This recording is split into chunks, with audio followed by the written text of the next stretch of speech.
नमस्कार दोस्तों, आप देख रहे हैं ज्ञान सारथी, जहां नाम नहीं काम बोलता है। अगर आप कम्पिटिटिव एग्जाम्स की सीरियस तैयारी कर रहे हैं तो ये वीडियो आपके लिए गोल्डन है। वीडियो को अंत तक जरूर देखें क्योंकि हर स्लाइड में एग्जाम पॉइंट छुपा है।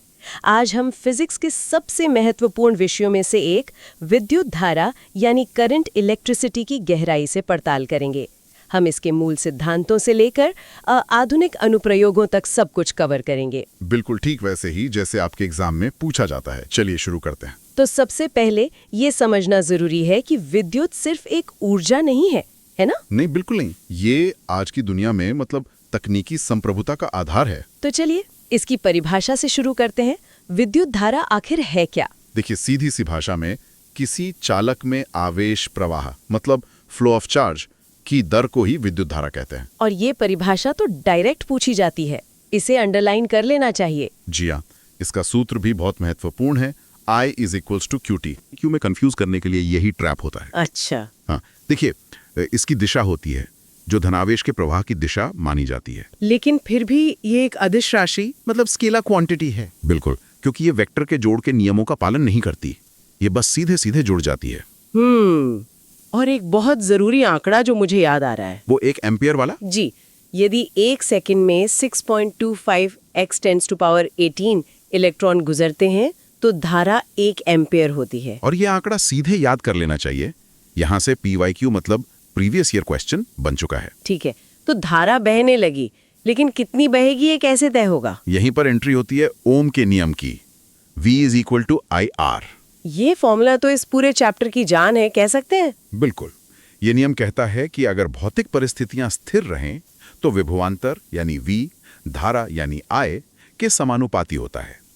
और इस फॉर्मूले में जो R है यानी प्रतिरोध, वो क्या है? प्रतिरोध रुकावट। ये चालक की लंबाई L के साथ बढ़ता है। और मोटाई एरिया A के साथ घटता है। जी, इसका सूत्र है R = ρLA, जहां रो को विशिष्ट प्रतिरोध या रेजिस्टिविटी कहते हैं। अच्छा, तापमान का भी तो इस पर कुछ असर होता है? हाँ, और ये पॉइंट बहुत इंपॉर्टेंट है। यहाँ से कथन आधारित प्रश्न बनते हैं। कैसे? ध्यान दीजिए, ताप बढ़ने पर चालकों कंडक्टर्स का प्रतिरोध बढ़ता है, लेकिन अर्धचालकों सेमीकंडक्टर्स का? उनका घटता है। और यही गुण उन्हें इलेक्ट्रॉनिक्स के लिए इतना जरूरी बनाता है। समझ गए। और एक और शब्द आता है चालकता, कंडक्टेंस। वो तो बस प्रतिरोध का विलोम है।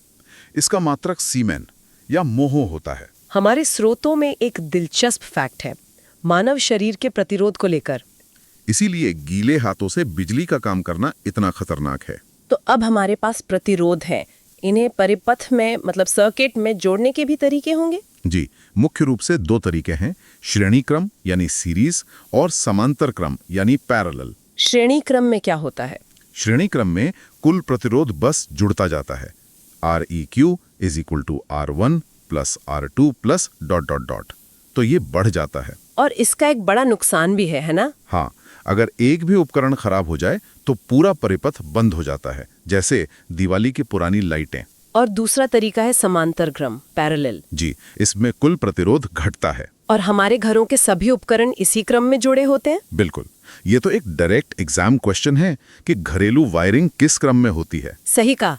अब इन चीजों को मापने वाले यंत्रों की बात करते हैं, जैसे एमीटर। एमीटर का काम है धारा मापना, और इसे हमेशा श्रेणी क्रम में जोड़ा जाता है। और एक आदर्श एमीटर का प्रतिरोध? 0, बिल्कुल 0। और वोल्ट मीटर विभवांतर मापता है, और ये हमेशा समांतर क्रम में जुड़ता है। तो इसका आदर्श प्रतिरोध अनंत होना चाहिए? बिल्कुल सही, अनंत, ताकि ये सर्किट से कोई धारा ना ले। एक और एग्जाम अलर्ट वाला पॉइंट है यहाँ, गैल्वेनोमीटर को एमीटर में कैसे बदलते हैं? उसके समांतर क्रम में कम प्रतिरोध का एक शंट लगाकर। इस फैक्ट को तो जरूर अंडरलाइन कर लेना चाहिए। ठीक है, अब बात करते हैं शक्ति यानी पावर की। शक्ति के 2 मुख्य सूत्र हैं जो याद रखने हैं। पहला P = VI और दूसरा P = I²R। ये सूत्र ऊष्मा हानि की गणना के लिए बहुत महत्वपूर्ण है। बिजली का बिल जिस यूनिट में आता है वो क्या है? वो है व्यावसायिक इकाई, कमर्शियल यूनिट, जिसे हम 1 किलोवाट घंटा या 1 यूनिट कहते हैं। और 1 किलोवाट 3.6 × 10⁶ जूल। ये मान सीधा एग्जाम में पूछा जाता है। बिल्कुल। अब इसके कुछ प्रभावों की बात करते हैं, जैसे तापीय प्रभाव। जैसे बल्ब का जलना। उसमें टंगस्टन फिलामेंट का उपयोग होता है। हाँ, क्योंकि उसका गलनांक बहुत ज्यादा होता है, करीब 3500 डिग्री सेल्सियस। लेकिन यहाँ एक कड़वा सच भी है। कि साधारण बल्ब केवल 5 से 10% बिजली को ही प्रकाश में बदलते हैं। और बाकी सब ऊष्मा में बर्बाद हो जाती है। जी, इसीलिए अब हम LED का इस्तेमाल करते हैं।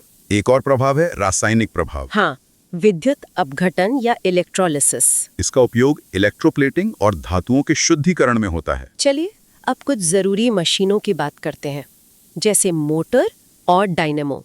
इनमें अक्सर कंफ्यूजन होता है। हाँ, सबसे पहले मोटर। ये विद्युत ऊर्जा को यांत्रिक ऊर्जा में बदलती है। और ये विद्युत चुंबकीय प्रेरण पर काम नहीं करती। सही कहा ना? बिल्कुल नहीं, ये धारावाही कुंडली पर लगने वाले बलाघूर्ण यानी टॉर्क पर चलती है। और डायनेमो या जनरेटर? वो इसका ठीक उल्टा है। वो यांत्रिक ऊर्जा को विद्युत ऊर्जा में बदलता है। और ये फैराडे के प्रेरण सिद्धांत पर काम करता है। एकदम सही। अब आते हैं ट्रांसफार्मर पर। ट्रांसफार्मर तो सिर्फ AC पर काम करता है, DC पर नहीं। ये सबसे जरूरी बात है और इसका काम वोल्टेज को कम या ज्यादा करना है। इसका सिद्धांत क्या है? VS/VP = NS/NP। अगर द्वितीय कुंडली में फेरे NS प्राथमिक NP से अधिक हैं तो ये स्टेप अप ट्रांसफार्मर है। मतलब ये वोल्टेज को बढ़ा देगा। जी, और ये एक और एग्जाम अलर्ट है। ऊर्जा रूपांतरण के कुछ और उदाहरण हैं, जैसे माइक्रोफोन। माइक्रोफोन ध्वनि ऊर्जा को विद्युत ऊर्जा में बदलता है। और लाउडस्पीकर? वो ठीक इसका उल्टा, विद्युत ऊर्जा को ध्वनि ऊर्जा में। अब आते हैं उस ऐतिहासिक लड़ाई पर, AC बनाम DC। लंबी दूरी का खिलाड़ी कौन बना?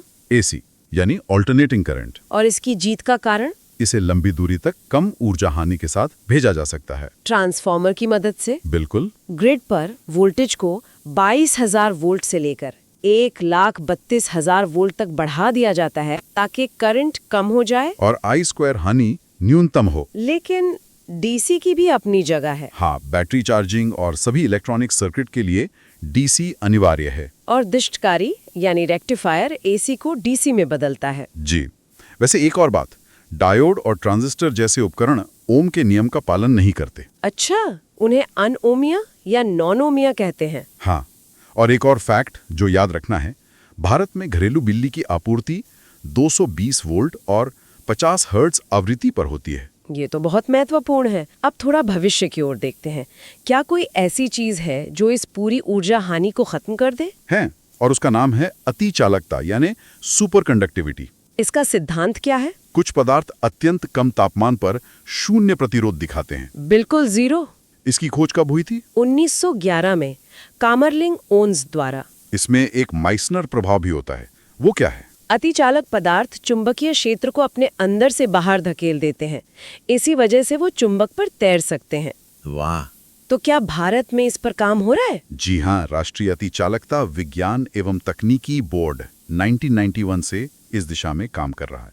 एग्जाम अलर्ट, अगर सामान्य तापमान पर अतिचालकता संभव हो गई तो बिजली संचरण में 0% ऊर्जा हानि होगी। एक क्रांति आ जाएगी। तो चलिए एक बार जल्दी से रिवाइज कर लेते हैं ताकि एग्जाम हॉल में कोई कंफ्यूजन ना हो। जरूर। तो हमने सीखा कि विद्युत धारा आवेश प्रवाह की दर है, I = QT। हमने ओम का नियम V = IR और प्रतिरोध के कारकों R = ρLA को समझा। हमने ये भी देखा कि कैसे AC ग्रिड से लेकर भविष्य के अतिचालकों तक का सफर तय हुआ है। और ये सिर्फ किताबी भौतिकी नहीं है। नहीं, ये वो अदृश्य बल है जो आधुनिक दुनिया को चला रहा है। तो दोस्तों, अगर आपको ये वीडियो हेल्पफुल लगी हो तो लाइक ज़रूर करें और ऐसे ही एग्जाम फोकस कंटेंट के लिए ज्ञान सारथी को सब्सक्राइब करना ना भूलें। PDF, MCQs और प्रैक्टिस मटेरियल के लिए डिस्क्रिप्शन और पिन कमेंट ज़रूर चेक करें। याद रखें, नाम नहीं काम बोलता है। मिलते हैं नेक्स्ट पावरफुल वीडियो में। जय हिंद, इंडिया।